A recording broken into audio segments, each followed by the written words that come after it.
Fala galera, bem-vindos a mais um episódio do podcast Universo Generalista. Meu nome é Bruno Marcelo Rodrigues. Meu nome é Caio Roques Pirandelli e hoje a gente conversou com Ulisses Paulino de Albuquerque sobre etnobiologia e etnobotânica e o Bruno vai passar o currículo do nosso convidado de hoje. Ulisses possui graduação em Ciências Biológicas pela Universidade Federal de Pernambuco, mestrado em Biologia Vegetal pela Universidade Federal de Pernambuco e doutorado pela mesma universidade. É professor titular da Universidade Federal de Pernambuco, onde coordena o Laboratório de Ecologia e Evolução de Sistemas Socioecológicos. Leciona na graduação e pós-graduação e etnoecologia. Suas áreas de interesse são antropologia ecológica, etnobotânica, conservação da biodiversidade, botânica aplicada, etnofarmacologia e produtos naturais na interface entre ecologia e processos evolutivos. Se você está nos assistindo no YouTube, não deixe de curtir, seguir e ativar o sininho de notificação. E se você está nos ouvindo nas plataformas de áudio como Spotify, não esqueça de nos seguir por lá para receber notificações de novos episódios. É isso, pessoal. Fique agora com o nosso episódio com Ulisses, falando de etnobiologia e etnobotânica. Olá, Ulisses. Bem-vindo ao nosso podcast. Obrigadão por aceitar nosso convite para bater esse papo. Olá, Caio. Olá, Bruno. Foi um prazer enorme. Obrigadão pelo convite. Massa. E, Ulisses, a gente sempre começa com a trajetória de quem a gente está conversando, né? Então, eu queria saber de você como é que foi a sua trajetória até cair na área de etnobiologia, etnobotânica, enfim, se é uma coisa que você já tinha já como objetivo lá atrás ou uma coisa mais recente. Conta pra gente um pouquinho. Então, é uma história bem curiosa, porque eu comecei trabalhando com biologia marinha. Eu sou biólogo de formação, bacharel e licenciado, e comecei trabalhando com biologia marinha, ecologia de organismos bentônicos. E uma coisa que eu nunca gostei dentro da biologia, eu gostava muito pouco, era de planta, de botânica. E eu fui levando todo o curso na biologia marinha, aí migrei para a fisiologia animal comparada e, de repente, por circunstâncias do destino, eu tive que fazer uma monografia em outra área, que não aquelas que eu estava trabalhando antes, que é a biologia marinha e a fisiologia animal comparada. E acabei caindo na botânica. E durante uma das disciplinas, com a professora Laís de Orlando Cavalcante Andrade, ela tinha sugerido fazer um trabalho que envolvesse o estudo das plantas utilizadas no candomblé. Achei bem curioso essa temática, né? Perguntei para ela de que se tratava, ela falou, olha, isso é etnobotânica. Na curiosidade, fiz o trabalho e, no final, acabei fazendo uma monografia sobre etnobotânica de cultos afro-brasileiros, né, que depois virou um livro chamado Folhas Sagradas. E quando eu entrei no mestrado e no doutorado, eu estava determinado em continuar na área. Porque, na verdade, para mim, a etnobotânica ela conseguiu conciliar uma angústia que eu tinha quando eu entrei na biologia. Quando eu comecei a fazer biologia, eu comecei a sentir que tinha a sensação que os seres humanos estavam meio que isolados da biologia, acho que tinham sido excluídos. E com a etnobotânica eu senti que eu podia fazer uma espécie de reumanização da biologia, trazer as pessoas para a biologia, não apenas a pessoa como pesquisador estudando biologia, mas o ser humano como objeto de investigação. Então isso foi o que eu consegui juntar a paixão que eu tinha pela biologia e aquela necessidade de incluir os seres humanos nessa equação. Então, eu fiz mestrado na área, mas o mestrado ainda foi com foco muito botânico, envolveu uma parte de taxonomia de plantas, mas essas plantas eram plantas usadas em rituais de cultos afro-brasileiros. Já no doutorado, eu consegui focar única e exclusivamente na etnobotânica. Então, a partir daí, eu comecei então minha carreira a consolidar essa abordagem dentro da minha carreira. Legal. Legal, Ulisses. Acho que para a gente poder começar essa conversa, você poderia passar para a gente, Ulisses, uma caracterização dessa área, né, da etnobiologia e da etnobotânica, e principalmente a diferença, né, entre elas, já que a gente vai destrinchar um pouquinho. Bruno, vou te dizer uma coisa. Existem vários conceitos de etnobiologia, vários conceitos de etnobotânica, porque são disciplinas de natureza interdisciplinar. Então, quando eu digo isso, que são disciplinas de natureza interdisciplinar, significa que você pode ter um biólogo envolvido, um economista, um sociólogo, um antropólogo, um geneticista. Então, você imagina que cada um desses profissionais vai lançar o seu olhar para a área, né? E isso, ao lançar seu olhar, também constrói suas próprias definições. Mas se eu for trazer para você uma definição clássica da etnobiologia, seria o estudo da relação direta ou inter-relação direta entre seres humanos e biota. Então, como a nossa espécie saiu ao longo da sua história se apropriando vamos dizer assim, dos demais seres vivos e dos ambientes. Eu tenho uma definição própria. Para mim, a etnobiologia é o estudo da coevolução entre seres humanos, a biota e seus ambientes. Porque eu não consigo não enxergar que seres humanos conseguiram transformar a biota, manipular a biota, mas ao mesmo tempo sofreram influência e foram afetados por essa mesma biota e por esses mesmos ambientes que eles interagiram. Então, eu vejo como um processo coevolutivo. Aí daí você vê já a minha influência biológica, minha leitura biológica sobre esse processo. O que é então a etnobotânica? Nada mais é do que um recorte dentro da etnobiologia. Ou seja, seria um etnobiólogo que estuda plantas, que estuda a relação dos seres humanos com a planta. Então, não são conceitos conflitantes. Na verdade, a gente pode pensar a etnobiologia em uma estrutura bem semelhante à biologia. Você tem a biologia como campo maior e você tem as sub-áreas da biologia, botânica, zoologia, genética. Então, a gente pode imaginar a etnobiologia da mesma forma, um campo maior, e você tem a etnobotânica, etnozoologia, etnomicologia, etnooceanografia, você teria as outras subdisciplinas, se é assim que nós podemos denominá-las. Tá. E essa questão etno, ela tem muito a ver com a questão cultural de lidar com a biologia, então você tem essas variações entre culturas também desse processo de lidar com a biota, vamos dizer assim, e esse é mais ou menos o enfoque da etnobiologia, é entender esses processos também pelo prisma cultural ou não? Isso. Então, a gente pode imaginar o seguinte, Caio, que a partícula etno evoca os seres humanos, evoca a cultura. Né? Então, uma das definições seria como outras culturas elas enxergam a biologia. Isso é mais um conceito clássico, herdado dos primeiros estudos antropológicos, né? Primeiros estudos etnocientíficos, que tinham aquela curiosidade de entender como os outros seres humanos, que não eu, né, o ocidentalizado, como outras culturas, eles enxergam a natureza, percebem a natureza, lidam, manejam com a natureza. De outra forma, como outros eus, outras pessoas, lidam com sua biologia, com o entendimento da biologia dessas culturas. Porque a gente não pode desvincular que o início da etnobiologia está fortemente atrelado às abordagens antropológicas do século XIX. Tá.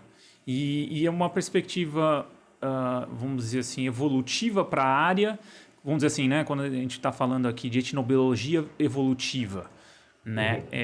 Qual que é o prisma que a gente está falando aqui? Qual perspectiva que a gente está usando aqui? É o antes da cultura? Vamos dizer assim, é a característica comportamental humana como um todo? É isso, mais ou menos?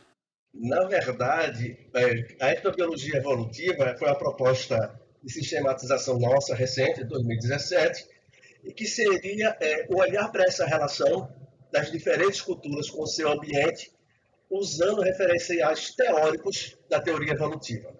Então, a lente com que a gente vai olhar essa relação é a partir da teoria evolutiva, particularmente da teoria darwiniana. Então, a gente vai lá e tenta entender e explicar essa relação a partir dessa teoria. Então, o que é que isso significa? Significa que dentro da etnobiologia evolutiva, não caberia uma outra aproximação que não tivesse esse olhar evolucionista. Então, mas você vai ter a etnobiologia com outros olhares. A etnobiologia feita a partir do olhar do antropólogo cultural. A etnobiologia a partir do olhar de um geógrafo, por exemplo. Na etnobiologia evolutiva, a gente tem o olhar da pessoa que interpreta essa relação, tomando por base o que foi construído em termos de teoria evolucionista ao longo dos últimos anos. Tá, legal. E pensando, talvez, Ulisses, no universal humano, a forma como o ser humano lida com a natureza, existe algum universal humano, por exemplo, pelo menos na minha área de pesquisa como a corrida, né? Você percebe que em diferentes ambientes do planeta a corrida está sempre presente, seja de forma cultural, de forma de sobrevivência.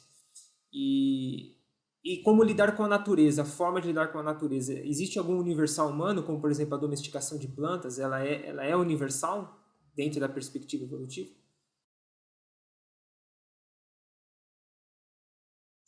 Desculpa, Bruno, não sei se eu ouvi direito o finalzinho, mas a gente pode sim considerar a domesticação como uma prática universal dos seres humanos, a domesticação de plantas e de animais, sim. Mas vamos pensar em outra perspectiva. Existiriam outros comportamentos, percepções dos seres humanos que a gente poderia dizer que seriam o mesmo em diferentes culturas? Olha, a gente pode dizer que sim. Eu tenho muito cuidado em falar de universais. E por que eu tenho muito cuidado em falar universais? Que a gente está caminhando ainda em termos de pesquisa, em pesquisas comparativas.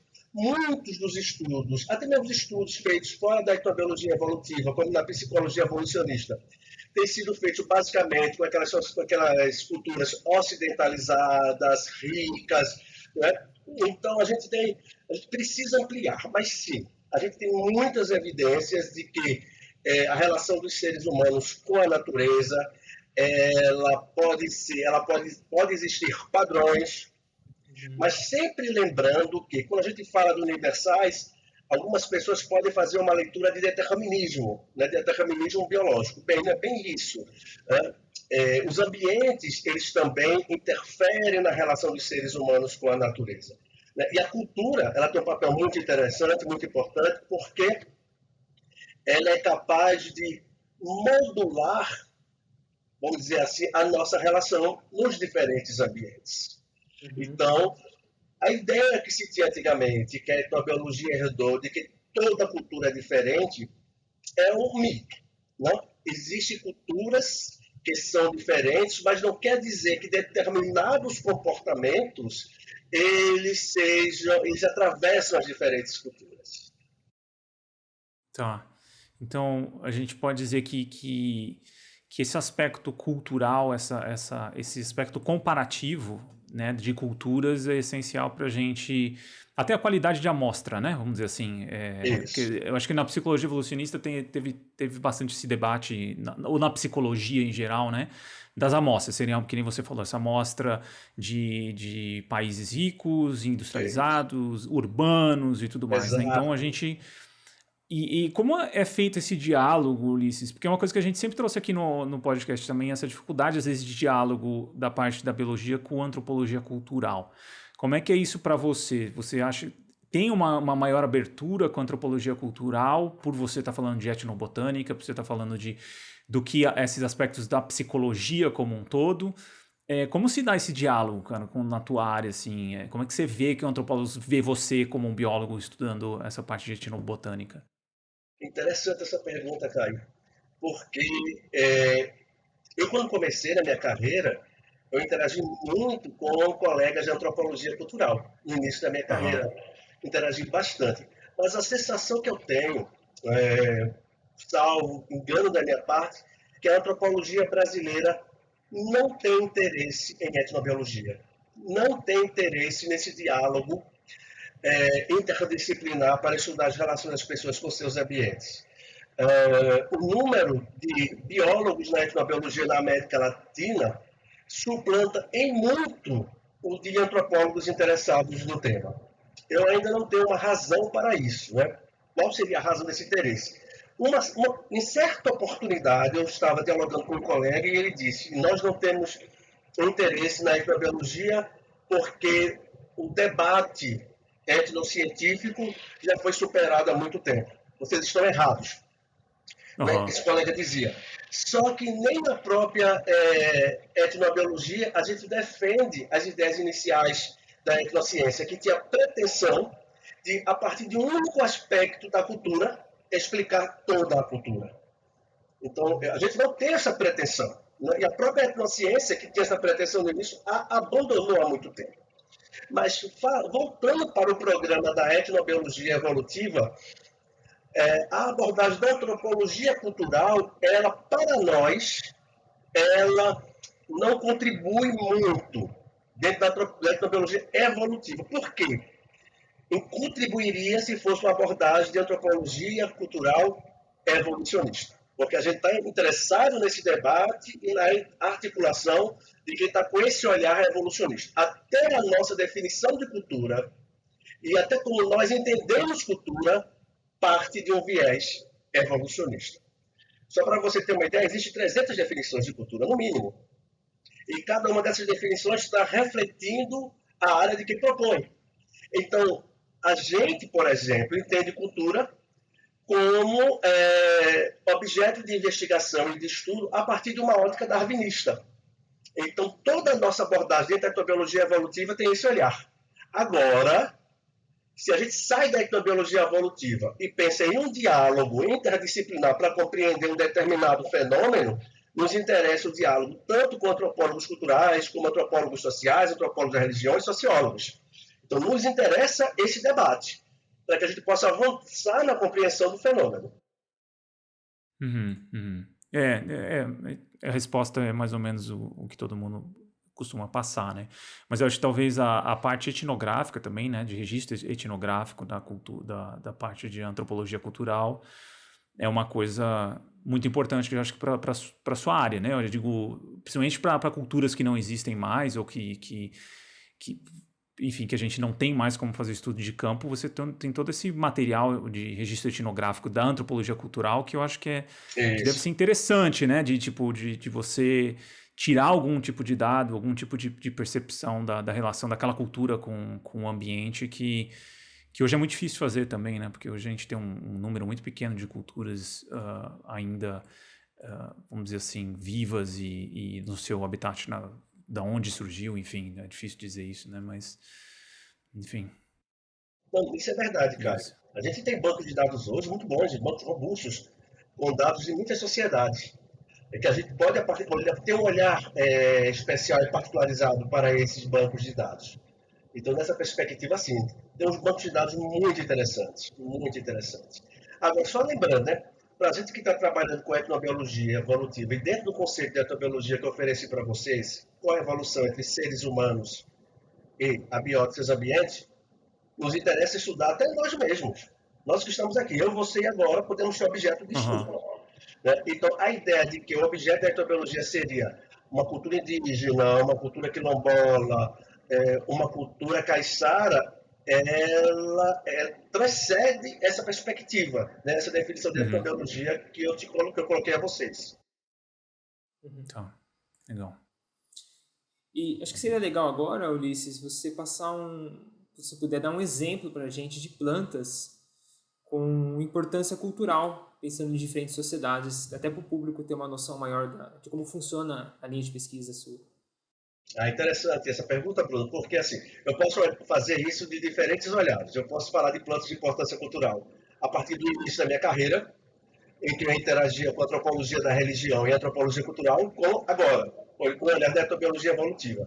Tem uma coisa que me foi fascinante no início da minha carreira, foi estudar plantas alucinógenas, né, em contextos sagrados. Então, nós começamos a estudar a chamada jurema preta. A jurema preta é uma planta que ocorre no semiárido nordestino, mas, se não me engano a memória, ela vai até o México. Essa espécie particular que é a Mimosa tenuiflora. Então, ela é utilizada em rituais indígenas e rituais afro-brasileiros, nos quais se prepara uma bebida chamada vinho da Jurema.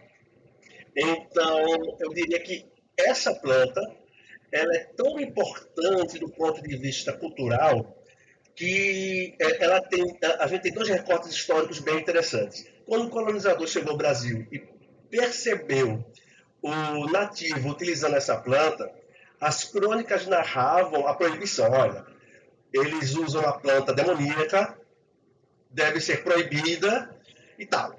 Né? Então, o primeiro momento da colonização proibiu o uso da jurema.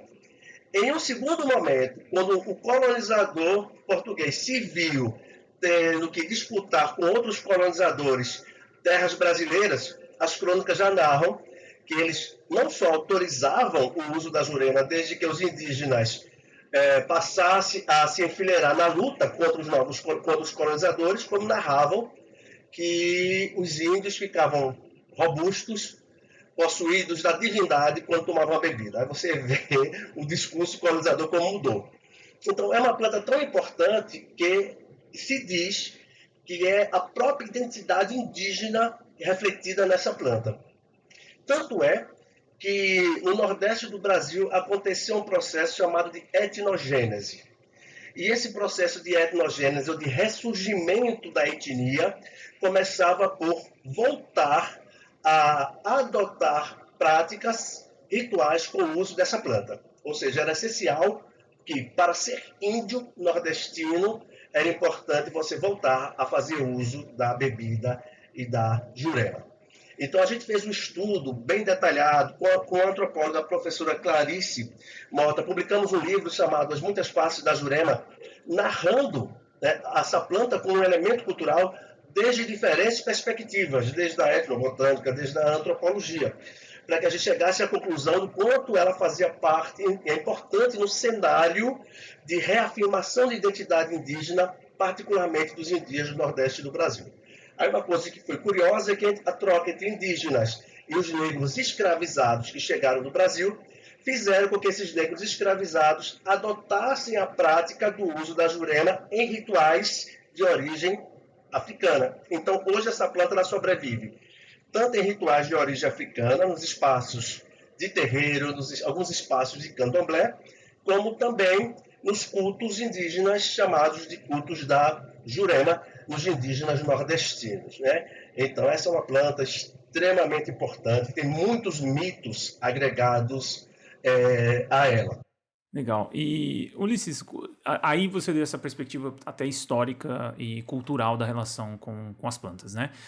Como é que fica a perspectiva evolutiva para esse tipo de análise?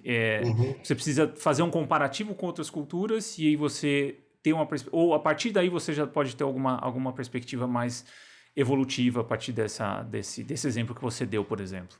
A gente pode fazer comparativos com outras culturas, mas a gente pode fazer várias perguntas. Se eu saio dessa planta, eu posso me questionar várias coisas. Por exemplo, há um tempo atrás nós estávamos nos questionando. Quando a gente aprende sobre plantas na nossa cultura, será que existe algum viés de memória que favoreça a gente aprender umas coisas em detrimento de outras? Então, partindo da perspectiva evolucionista, da própria psicologia evolucionista, a gente imaginou o seguinte: ora, eu acredito que as informações que conferem maior vantagem adaptativa para nós seres humanos seriam aquelas informações que seriam mais facilmente memorizadas. Então, a gente fez um estudo em que voluntários foram convidados a fazer um teste de recordação, um teste de memória, e a gente confrontou essas pessoas com informações sobre plantas medicinais, com vários tipos de enfermidades associadas, desde doenças simples e condições simples até uma diarreia, até condições severas como o câncer. A nossa hipótese dizia: se a nossa mente vai privilegiar, do ponto de vista evolutivo, informações que são mais adaptativas, considerando a história evolutiva da nossa espécie, a gente espera que as pessoas recordem com mais facilidade plantas ligadas ao câncer, por exemplo. Então, nesse estudo, foi que a gente observou que não. As pessoas recordavam com mais facilidade plantas que tratavam condições leves, mas repetitivas, e que estavam durante toda a nossa história evolutiva. Desde quando a gente surgiu, os primeiros hominídeos até o momento presente, aquelas doenças que surgiram naquele momento e que vieram se arrastando ao longo do tempo, foram as que se fixaram na memória. Então, esse foi um dado bastante interessante. Então, observe que isso é uma forma diferente de olhar, de entender a nossa relação com a natureza. Posso também me perguntar por que, por exemplo, no caso de plantas alucinógenas, como começou essa perspectiva do ponto de vista evolutivo? Eu posso me perguntar como o primeiro ser humano se deparou com a primeira planta alucinógena? Como foi essa descoberta? Então, há diferentes questionamentos que a gente pode fazer ao olhar para a nossa trajetória como espécie. E, Ulisses, pensando na etnobotânica, o estudo dessa área, ela pode ajudar a ter um maior conhecimento de preservação ambiental e de diversidade de espécies? Não há dúvida. Não há dúvida. Por quê? Desculpa, estou interrompendo você. Não, é isso mesmo. Se ela tem um papel importante nesse outro ramo, né, da ciência, pensando em preservação e diversidade. Não há dúvidas, Bruno, porque não importa a abordagem da etnobiologia da etnobotânica, se ela é evolutiva, se ela é mais com viés antropológico, geográfico. Nós, etnobiólogos, temos um código de conduta ético em que a nossa relação com os nossos parceiros de investigação, As pessoas que colaboram conosco na pesquisa têm que ser pautada em princípios éticos, no diálogo, né, na construção dessa relação a partir do diálogo franco e aberto. O que significa isso? Significa que a gente, na perspectiva, a gente precisa entender a perspectiva do outro e, junto com o outro, trabalhar soluções. Então, você imagine, se existem contextos em que as pessoas elas usam os recursos naturais e suponhamos que esses recursos estejam, vamos dizer, com a sua disponibilidade ambiental afetada, a perspectiva da etnobiologia seria como nós vamos, a partir de um chamado manejo participativo, de uma conservação participativa, trabalhar para manter a diversidade biológica e a diversidade cultural. Para o etnobiólogo, o mais importante é manter o que a gente chama de sociobiodiversidade. E a sociobiodiversidade ela é formada pelos seres humanos e o recurso pelos quais os seres humanos estão interagindo. Aquela ideia de uma biologia da conservação afastada dos seres humanos ficou nos anos 80. Pelo menos essa na minha cabeça. É aquela biologia em que totalmente biocêntrica. Hoje se entende que conservação da natureza é preciso passar pela discussão com todos os atores sociais envolvidos. Então, imagine, nós da etnobiologia temos uma posição privilegiada, porque nós estamos ali interagindo com um desses parceiros e podemos ser os mediadores da construção de uma proposta de conservação ambiental que respeite a necessidade das pessoas e a necessidade de conservação dos recursos. Então, não tenha dúvidas que a gente tem na etnobiologia e na etnobotânica um papel muito importante para a construção desse diálogo. E, Ulisses, quando a gente fala, por exemplo, de etnobotânica também, a gente pode fazer uma relação direta com a medicina? Tem uma relação assim com achados de novas moléculas? Ou como é que funciona também essa relação? Porque assim, você entra, vamos dizer, você vai em qualquer cultura, você começa a estudar a relação daquela cultura com o ambiente, com as plantas. E aí você entra com usos de plantas, desde de questões sagradas até medicinais. Como a etnobotânica tem essa relação de avaliar se realmente tem um uso medicinal, se aquele uso medicinal realmente ele vai além da crença, ele vai para uma coisa efetiva? Tem uma relação direta com esse desenvolvimento da medicina também no trabalho com plantas ou não? Interessante, Caio, porque quando você fala com etnobotânica para as pessoas, essa é a primeira interpretação que elas têm. É o estudo das plantas medicinais. É a primeira interpretação. Sim. Assim a gente não foge dela. Então, sim, tem uma relação forte, não só com a medicina, com a biotecnologia e com a farmácia. Dentro da etnobiologia, a gente não tem interesse nenhum de validar o conhecimento do outro. Deixa eu explicar. O conhecimento do outro já é válido no contexto em que ele é produzido. Pronto. Então, se um determinado grupo cultural está utilizando plantas medicinais, está fazendo uso ritualístico, então, a gente não tem intenção de validar se aquilo funciona ou não, para dizer que aquela cultura está fazendo certo ou errado. Né? Aquilo ali, a experiência é um produto da experiência daquela cultura. Mas, se a gente tem o interesse, por exemplo, de transpor aquele conhecimento para a nossa cultura, para o sistema biomédico, aí a gente pode falar, sim, de avaliar se os efeitos alegados fazem sentido dentro da nossa perspectiva biomédica. Há muitos anos, muitas pessoas têm se valido da etnobotânica para ter plantas candidatas a estudos laboratoriais visando o desenvolvimento de novos medicamentos. Eu mesmo já fiz vários estudos nesse sentido. Hoje eu coordeno um INCT, que é Etnobiologia, Bioprospecção e Conservação da Biodiversidade, que um dos eixos fortes do INCT é bioprospectar a biodiversidade de fauna e de flora a partir de estudos etnobiológicos, visando o desenvolvimento de produtos. A gente tem um desses grandes eixos do nosso INCT. E sim, existe um potencial imenso nisso. Se você partir do princípio que a nossa espécie interage com a natureza e que a gente vem construindo essa relação, experimentando, testando esses recursos, é muito provável que diferentes culturas tenham encontrado soluções para desafios médicos, né, dentro das experiências que elas possuem, obviamente, né? Porque a gente não pode ir numa cultura que nunca experienciou uma certa doença e com a expectativa de que a gente vai encontrar que essa cultura vai ter uma resposta para essa doença, já que ela nunca experienciou, que não faz parte do Sim. repertório dela. Então, sim, agora, o que é que os estudos têm demonstrado? Essa abordagem ela não tem sido tão promissora para determinados tipos de doenças. Por exemplo, câncer.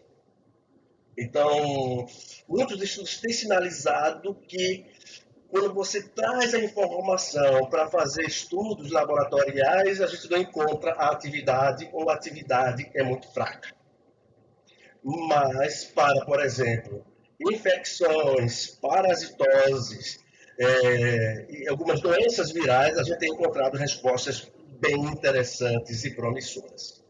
Então, sim, existe essa articulação. Agora, dentro da etnobiologia, como eu falei, tem aquele compromisso ético.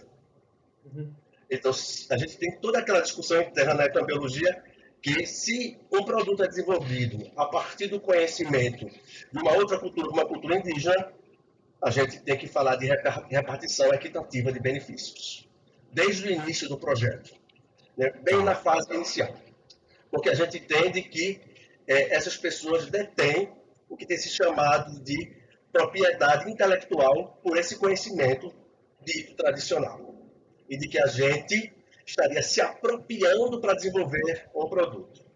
Então, a nossa legislação é dita como uma das mais rigorosas nesse sentido no mundo, em termos de proteção desses saberes. Tá, é muito interessante essa área, porque às vezes eu acho que é difícil a gente navegar por perspectivas um pouco polarizadas, vamos dizer assim, né? Porque tem um lado que fala, olha, qualquer relação que você vá desenvolver, por exemplo, pela perspectiva biomédica com uma cultura tradicional, necessariamente vai ser uma coisa negativa para essa cultura ou expropriando saberes dessa cultura. Né? E do outro lado também você tem pessoas falando assim, mas não é ciência, né? Essas culturas não fazem ciência, então ao mesmo tempo se acertou por sorte, enfim. São várias, né, dessas questões, até no episódio, num episódio de micologia com o Jadson, no episódio 64, a gente falou um pouco disso, né? Dele faz estudo de micologia em diversos biomas diferentes e que tem essa capacidade, essa potencial de encontrar moléculas que têm um uso, enfim, cujo valor de uso pode ser uma coisa inacreditável, mas que às vezes o discurso também da economia, do aspecto econômico da preservação, ele não é bem visto pela militância de quem quer preservar por preservar, né? Então, como é que você vê? Você se vê meio que tentando... É difícil você fazer esses polos se entenderem, cara? Ou você se sente um pouco isolado nisso, ou não? Uma coisa que está mudando? Eu queria ouvir um pouco sua opinião sobre isso. É interessante isso daí, Caio, porque, claro que existe essa polarização, essa discussão, mas eu acredito que existe muita radicalização nisso daí.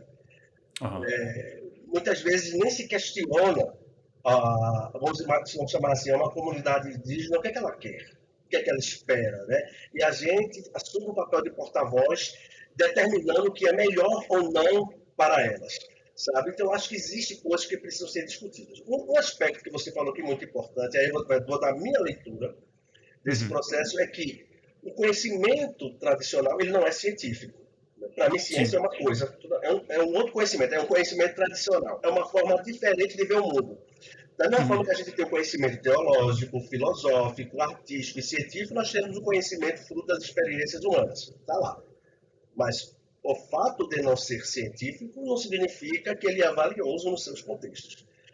Imagine você, como foi que o primeiro ser humano, os primeiros hominídeos se trataram das suas afecções? A gente tem registros fósseis que indicam o uso de plantas medicinais. Então, a gente tem esses registros fósseis.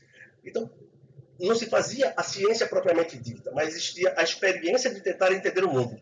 Todo ser humano tenta entender o mundo. É da nossa natureza, é inato. A gente tenta entender esse caos que é o mundo que a gente vive. Então, chamar de ciência, para mim, não ajuda. Tem até um artigo muito interessante de um filósofo, que é o professor Charbel, da Universidade Federal da Bahia, que ele diz: chamar o conhecimento tradicional de ciência não ajuda a esse conhecimento. Então, ele desenvolve toda a argumentação filosófica em cima disso, e eu sou bem alinhado com esse discurso dele. Esse é um aspecto disso daí. Agora, eu acredito que tantas as culturas tradicionais, os povos tradicionais, hoje estão tão, vamos dizer assim, informados dos seus direitos, né, que muito desse discurso ele perde a validade. Porque muitos povos estão interessados em interagir com pesquisadores, mas também estão cientes daquilo que podem oferecer ou não para esses pesquisadores. Vou dar só um exemplo. Há uns anos a gente estava trabalhando com os índios Funiô, e a gente assinou um contrato em que certos tipos de informação eles não iriam passar para nós. Eles só dariam acesso a certo tipo de informação, porque eles não têm interesse em passar um conjunto particular de conhecimentos. O que eles passassem, e se dali se desenvolvesse algum produto, a gente poderia então fazer os devidos, vamos dizer assim, estudos. Era um projeto em que eles estavam interessados em conservar sua biodiversidade, que era utilizada para fins medicinais. Então, nesse projeto, nosso papel o nome do papel era sustentabilidade das práticas médicas deles.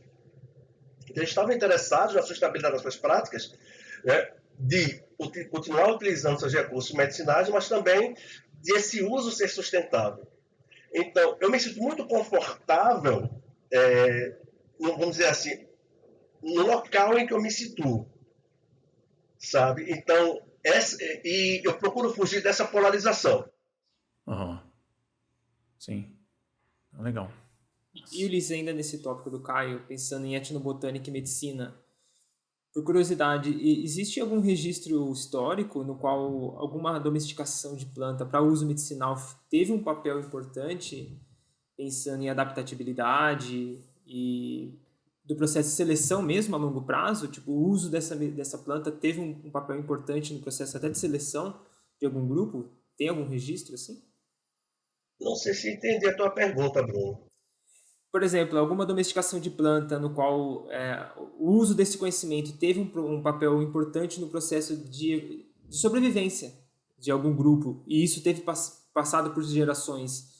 Tem algum achado desse tipo? Eu não sei se eu vou te responder, Bruno, mas o processo de domesticação, ele em si já é isso. Nós, seres humanos, domesticamos recursos para atender às nossas necessidades. É fato. Então, o recurso, uma vez domesticado, ele vem atender a nossa necessidade e depois nós passamos, de certa forma, a ser dependente desses recursos. Sim. E isso influencia a nossa evolução. Imagine nós hoje, sem o milho, sem o arroz, sem o trigo. Foram espécies domesticadas pelos seres humanos. Imagine tirar isso da nossa cultura. Uhum. O quanto isso iria remodelar o que nós entendemos dos seres humanos. Então, por princípio de domesticação, as plantas que nós domesticamos, nós passamos a ser dependentes delas. Sim. Então, isso é quase fatal, eu diria. Tanto plantas quanto animais. Eu fiquei pensando até na questão da própria domesticação para uso de leite, por exemplo, né, no qual a gente adquiriu, né, por longo tempo, a gente conseguia ter a digestão, né, da proteína do leite. Entendi, é nesse sentido que você está falando. Isso, pensei nesse processo, né, de alguma mudança biológica mesmo por conta desse processo de domesticação de alguma planta específica. Não tem dúvida. Vou lhe dar um exemplo. Você estava falando, por exemplo, da digestão da lactose em adultos, né, que em determinada evolução dos seres humanos, quando a gente optou pelo cultivo de gado, a pecuária leiteira, o quanto isso gerou uma pressão nos seres humanos, né, e afetou a nossa evolução a ponto de que as pessoas que, vamos dizer assim, estão nessa história da pecuária leiteira são mais resistentes, digerem a lactose que as pessoas que não. Seria nesse sentido, né? Exato.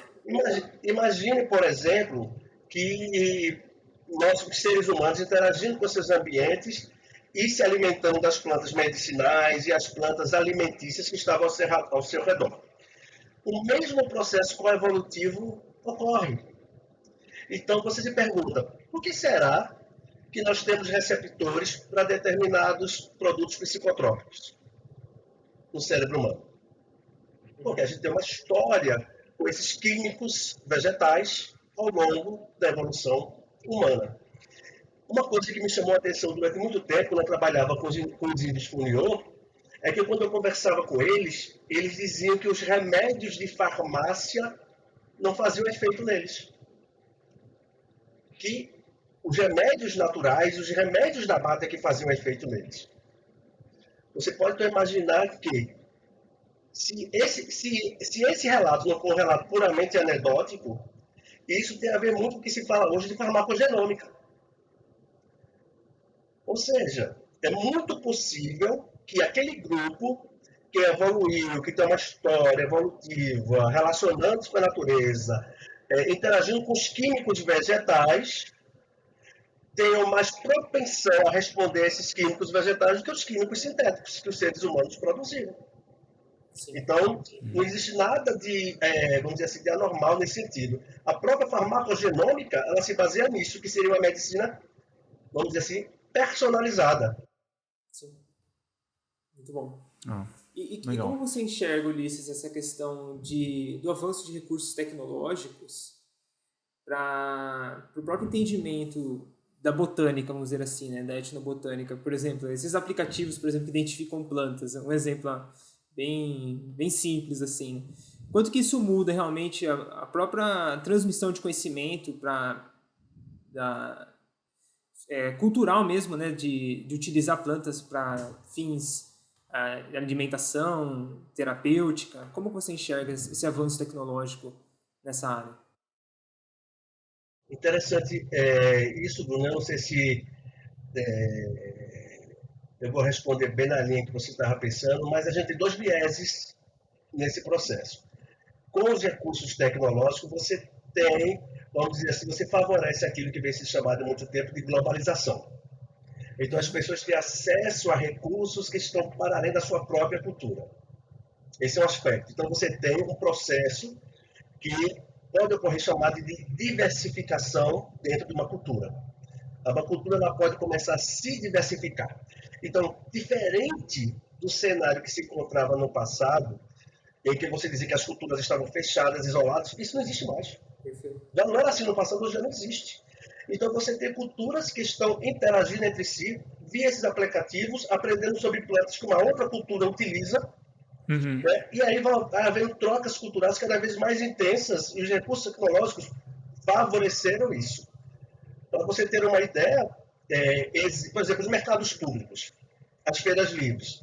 Eu costumo dizer que os mercados públicos e feiras livres são vitrines da biodiversidade. Você encontra ali recursos biológicos de tudo que é ecossistema, de tudo que é região. Então você imagina que ali ocorre um dinamismo cultural tão forte e tão intenso e que é negligenciado. Então você vai ter plantas do céu, você vai ver no centro urbano toda essa troca de experiências. Então a pessoa está exposta ao que a gente chama de pluralismo médico. Então ela vai estar ali acessando a medicina do Cerrado, quando o Cerrado nem existe na região. Acessando uma medicina da Amazônia, a Amazônia está bem distante daquela região. Então você tem que esses recursos tecnológicos, eles favorecem isso por esse outro lado. Mas, por outro lado, acontece um aspecto que é dito negativo, que é referido mesmo em algumas culturas, de que os mais jovens, que, claro, têm acesso mais facilitado e melhor entendimento dessas ferramentas, passam a se desinteressar da própria cultura e passam a achar a sua cultura como inferior àquela cultura que eles estão vendo retratada através dos aplicativos. E isso pode levar a um processo que, diferente do que eu falei, de diversificar uma cultura, a gente pode levar a um processo de empobrecimento dessa cultura, de erosão pela falta de transmissão da informação entre os pares, desinteresse dos mais jovens. Então, a gente tem esses dois lados positivos e essas ferramentas tecnológicas, elas também podem ser utilizadas para evitar esse processo, né? Você falando dos aplicativos de identificação, eles também não são perfeitos, né? Porque a inteligência artificial, ela só reconhece aquilo que ela foi treinada para reconhecer. Então você tem também essas limitações, mas eu acredito que elas são extremamente importantes hoje para, vamos dizer assim, despertar o interesse ao tema. E a gente migrar para um campo que tem se discutido muito, que seria a ciência cidadã. Por que não as pessoas que estão ali envolvidas no seu dia a dia nos recursos naturais não se envolvem nesse processo de ciência cidadã? Fotografando um recurso que vai utilizar, descrevendo no aplicativo o recurso que utilizou, quanto tempo utilizou, se ficou bem, se não ficou, se curou, se não curou, com quem aprendeu. Então, com isso, a gente pode também coletar informações que nenhum estudo conseguiria coletar com a precisão.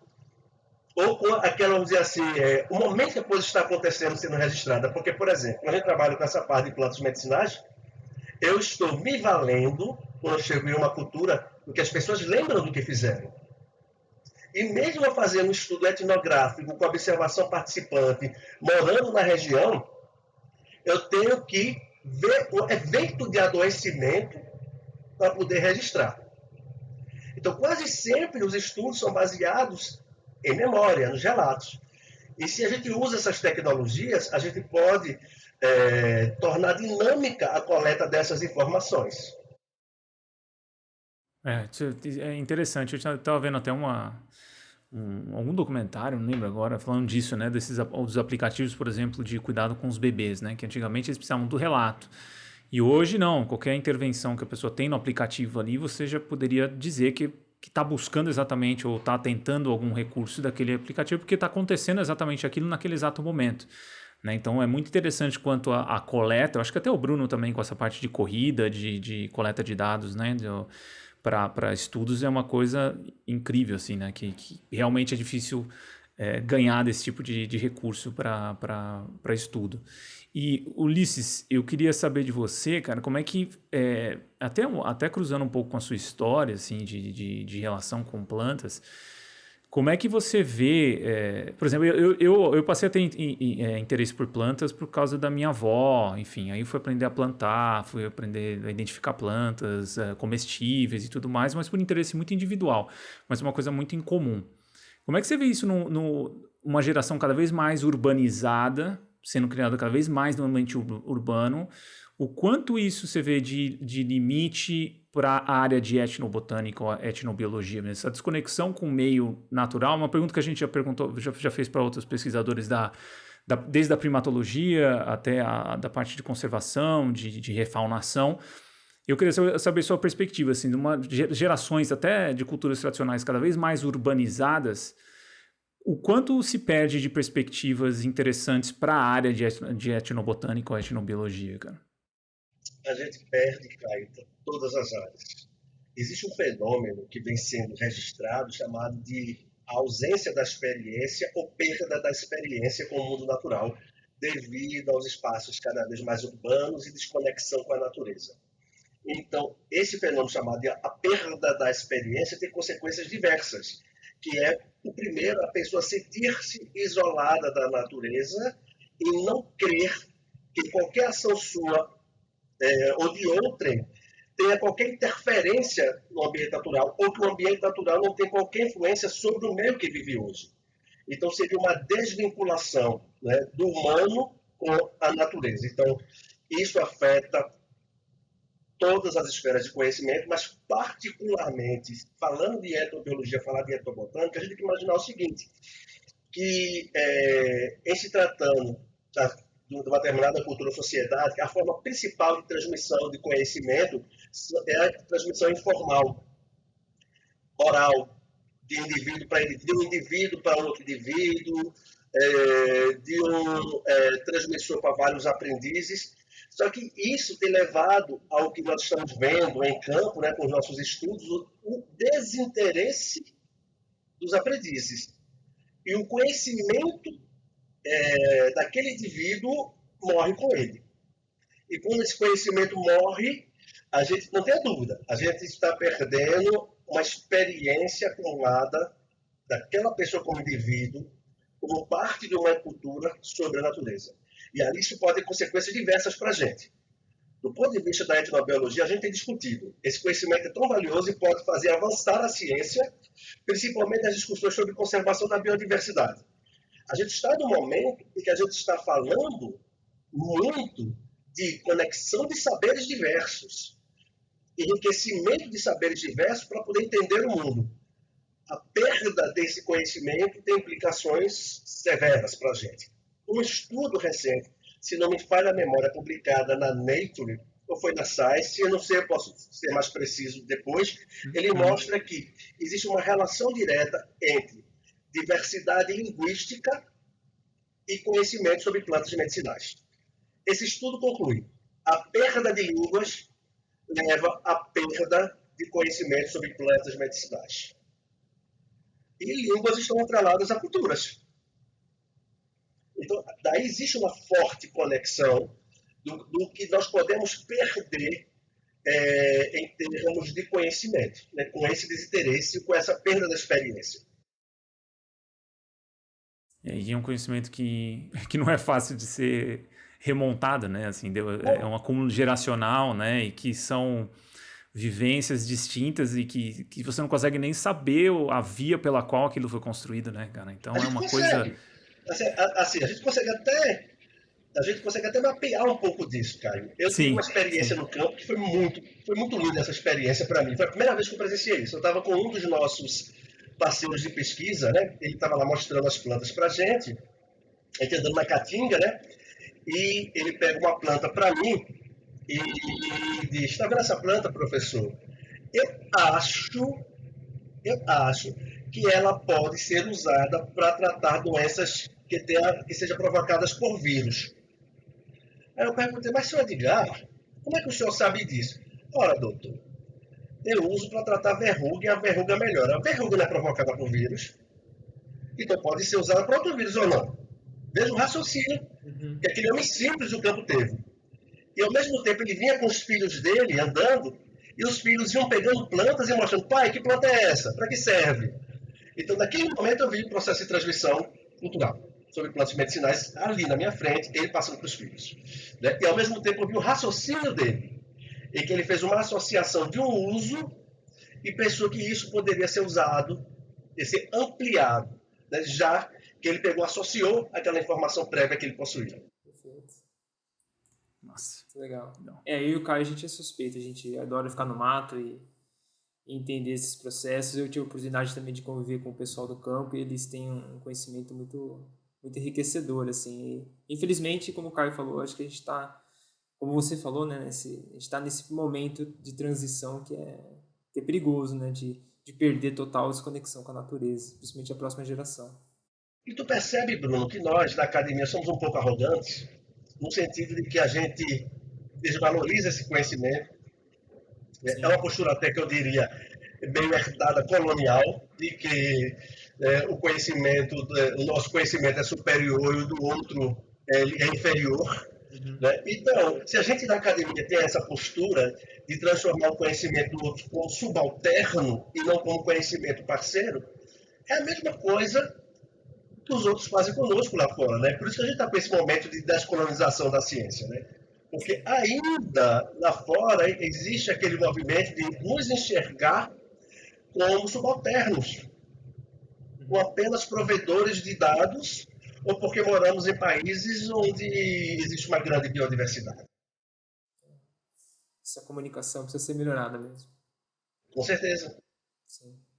E caminhando para o fim, Ulisses, pensando assim num cenário, né, que você tivesse bastante recurso, o que você gostaria de desenvolver como pesquisa? O que você tem como meta, assim, pensando num cenário com recursos que você poderia investir em pesquisa? O que você gostaria de fazer? É o que eu estou fazendo hoje. Eu estou com o nosso INCT e a nossa proposta do nosso INCT é usar toda a linha de cadeia de produção do conhecimento. Desde a informação etnobiológica, fazer o registro do catálogo dessa informação, ver o potencial para a bioprospecção, sem desvincular dos direitos de propriedade intelectual e conservação desse recurso, Porque às vezes você tem um recurso que tem uma atividade biológica promissora, mas o uso desse recurso iria impactar fortemente as populações desse animal ou dessa planta. Então, associar estudos de ecologia, de conservação desses recursos. Mas o outro ponto fundamental é a gente retornar com essa informação, porque a gente desenvolve um produto desse, muitas vezes vira um medicamento que nem mesmo a gente consegue acessar pelos valores. Mas fazer com que as pessoas que forneceram essa informação na área da abrangência desses recursos possam ter sua qualidade de vida melhorada. Então, para mim, a ideia seria isso, sabe? É você prover desenvolvimento científico e social ao mesmo tempo, com distribuição equitativa de recursos. Uma coisa que eu acho que é meio equivocada é que quando a gente faz a pesquisa muitas vezes numa região, aí você pensa, eu tenho que retornar para as pessoas que trabalharam comigo, vou fazer cartilha. Mas eu me pergunto, a cartilha é importante, registrou o conhecimento, está lá, mas o que mudou na vida daquelas pessoas? Sim, sim. O que é que vai impactar na vida daquelas pessoas? Então, acho que a gente tem que começar a refletir sobre isso, né? O retorno para a sociedade, o retorno para as pessoas sobre algo que realmente impacte a vida daquelas pessoas, que façam diferença para elas, né? E que não seja mais apenas um produto para a gente colocar em nossos currículos. Então, acho que isso que a gente precisa refletir. Esse é meu sonho. Legal, Ulisses. Muito bom. Eu te agradeço novamente a sua presença, a sua disponibilidade de bater esse papo com a gente. Obrigado a você, obrigado ao Caio. Para mim é um prazer enorme falar desse assunto. Eu sou apaixonado por esse tema, gosto bastante de falar sobre ele e vocês me deram uma oportunidade legal. Muito obrigado. Massa. Beleza, galera? Então a gente fica por aqui. Até a próxima. Um abraço. Valeu, Ulisses. Um abraço, pessoal. Obrigado por ouvir esse episódio até o final. Se você gosta do nosso trabalho, não deixe de contribuir financeiramente com ele através do nosso Apoia-se. Você encontra o link na descrição do episódio. Tornando-se apoiador, você saberá de antemão quem são os nossos próximos entrevistados e poderá enviar suas perguntas, além de poder sugerir temas e pessoas para entrevistarmos.